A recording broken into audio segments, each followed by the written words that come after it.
Cheers. So the production video that we did on building a production team earlier was very, very popular, but also there were a number of questions that a number of you asked that we're going to try and see if we can answer now. So if I've got this right, Emily, it was Lola, Diego, and also Kai Creative that asked similar questions on how to decide between using freelancers, contractors, and employees. Let's do it.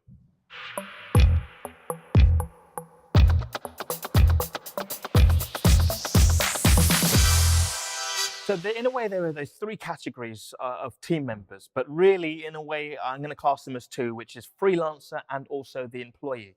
Now, having someone employed is great, but it's also quite a scary thing.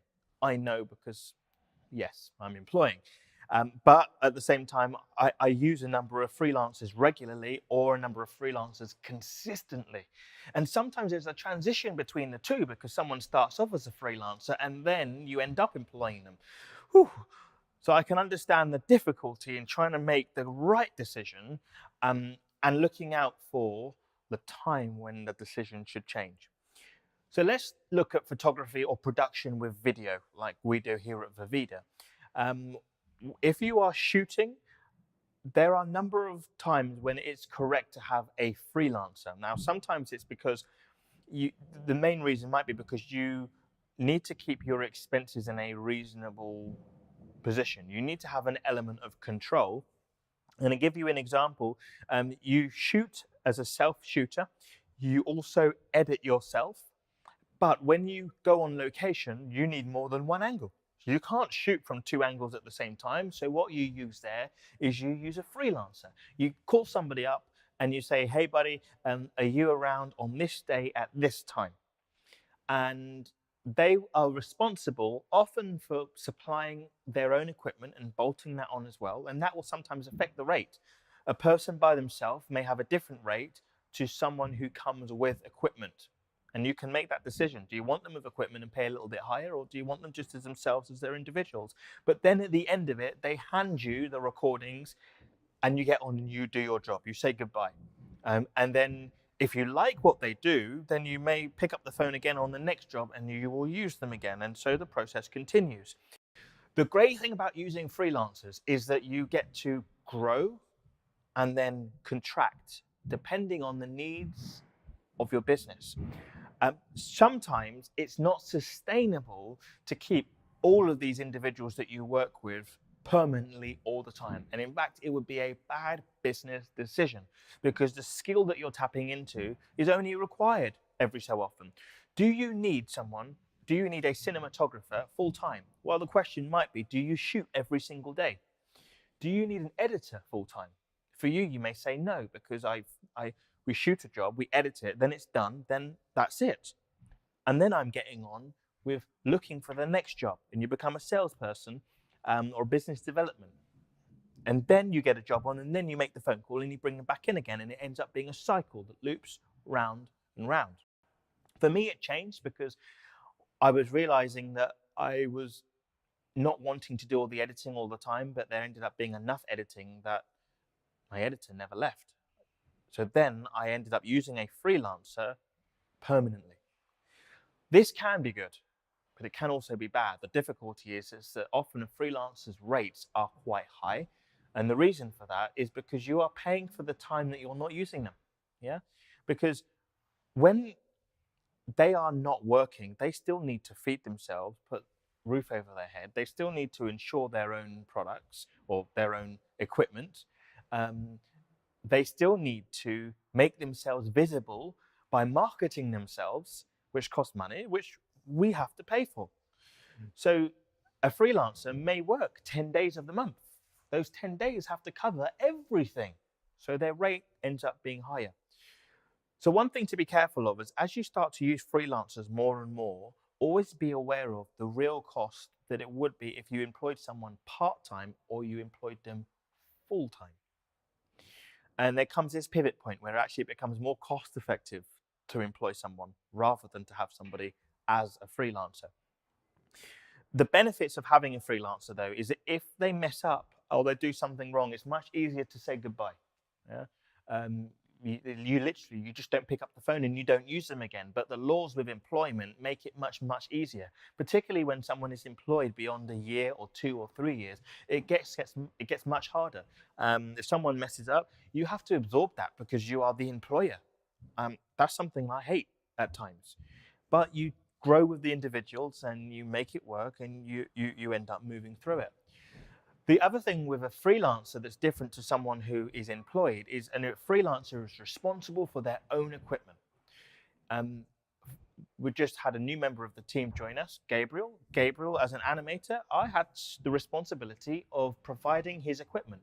I had to provide his computer. I have a responsibility to provide a seat for him that is comfortable. The seat that you have is comfortable. If he said it's not comfortable and it was playing up his back, I would need to get him a chair that was suitable, because it's my responsibility of an employer to make sure that he's in a position that he's able to do the job. If you have a freelancer that works for you, or a contractor, which basically is a bit like a freelancer, but you have an agreement that you block out the time period and you'll say to them, as a contractor, I'm going to use you from this date to this date, or as a freelancer, you're not necessarily responsible for their holidays. Right? You're paying them for the days that they are working. If you have someone employed, you pay them no matter what, even when they're on holiday and they're on the beach. Yeah, that might be painful, right? If you have an employee who is sick and they are off, Jordan, I don't want to put you on the spot, but hey, Jordan needed to go to have some treatment done, dentistry. So his teeth are looking good and they feel good. But actually, no, it's pain. He had massive pain, huge pain. So when he was off getting that treatment, it was my responsibility as an employer to cover that time and to pay for it. So that can be, in some sides, a negative, absolutely, and something that you might think, oh my goodness, there's no way I'm doing that. One of the key things about employing someone, though, is that you have someone who you can rely on. You could ring up a freelancer and say, hey, I've got a job. The budget is there, the client has said yes, and you need that person. And they say, hey, I'm really sorry, but I'm not available. What do you mean you're not available? I'm a freelancer, I'm working for somebody else. You sometimes need to have resources that you can 100% rely on, and that only comes when you have someone as an employee, okay? So now I know that I need someone who's permanently available on editing, so that if we're editing something, we can do it. If a client comes back and says a few weeks later, hey, can you make some changes? Then we're in a position to do it there and then, rather than having to ring up a freelancer and get somebody in. So you then start to have an infrastructure that you can rely on. In fact, another video that we'll do is looking at having clients that work with you with bigger budgets. Trust is key and trust is important. What they end up trusting in is infrastructure, and infrastructure often that is, to a certain extent, permanent. So what I do is I have a number of employees that I keep at a nice number that keeps us nimble and fluid. But then at the same time, when we have certain projects on, then I bolt onto that infrastructure. We have enough people that we have trust. And people trust us because they know that we've got that permanent infrastructure, but then we can just increase where needed. So I have a balance. Before you commit to having someone that's employed, definitely count the cost, okay? Because your employee is trusting in you to provide a continuous stream of income. Now, of course, if things go really bad, then yes, it is possible to say goodbye, but it's not the expectation. Actually, for me as a business owner, we're taught to look after the business first.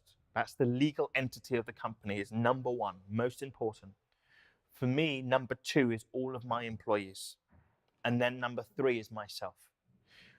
Before I pay myself, I have to pay my staff, my employees.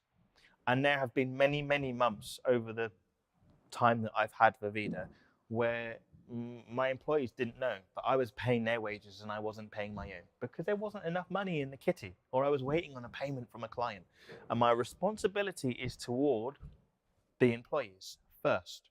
Have to make sure that the business exists, then it's them, then it's me. And you might think, okay, well, that's back to front. But it's not. It's just the way that it works. It can be really important as well to make sure that you're getting the figures right when it comes to choosing freelancers. Now, with freelancers, often they decide the rates, right? They know what their rate is depending on their demand, which is why there may be an industry standard, yes, which there are some websites that will give you an industry standard, for example, in the film world. Often what you see there is a bit higher than it would be typically, but it gives you a guide. But really, they're in charge of their own rates. And the reason for that is because of demand. If someone has a particular style or flair that is under demand, well, hey, they can only do so much work. So the way that they differentiate themselves, or they control the ebb and flow of how much work that they have, is by increasing the pricing. Now, we do that as service providers. If everyone is booking over and over again and using you, and there's just not enough time in the day, then you are charging too little. We need to do another blog post on that, how to set the right charges. But that same principle applies to freelancers, which means you are at their mercy, and they can also change their rates, but they are negotiable. So you may have a negotiation based on a project or based on the service that they are providing for you. When it comes to employees, often the level of salary is really based on what you can afford or based on their talent. In fact, I think we should dig more into the subject of how much to pay for salaries and also for freelancers, possibly on another blog post if you're interested in it. But freelance just gives you that flexibility to control the rate at which you spend money, which is often really based on the demand for that particular service. Your aim is, over time, as a business grows and you spin it up, you start to realize what things you need over and over and over again. And at some point, I promise you, then what happens is you start to look at it and go, hey, we're using a freelancer way too much and the cost is way too high. So then you start to look at employment. Just remember the responsibilities as an employee. Also remember that you pay and cover their taxation. You deal with that. Also remember that you're responsible for their national insurance. And certainly here, for UK law, one of the changes that's just happened for employees is that it's my responsibility to start to make contributions towards pensions. And that's a conversation that I had to have with my team this week. So if the law changes, all of a sudden we have no choice but to act on it. So there are a number of responsibilities there. But the great thing is you build a sense of trust. And the other thing is, actually, I think one of the big reasons why we end up preferring to employ, sometimes looking at the team around me, is because of that trust. With a freelancer, often they are working for other people. They learn something with you, they use it, they go to somebody else and they pass that knowledge on, right? You're investing not in your own business, you're investing in an outside entity. And I hated that at times because they were getting knowledge. I was teaching them the way of working. I was teaching them things on creativity, things that we're learning in these blog posts, right? But they were walking away and they were taking it with them. Thank you very much. It's like, well, you've had essentially a free training course and I've paid you for it. You've done some good work as well, naturally, but I'm not investing in VIVIDA.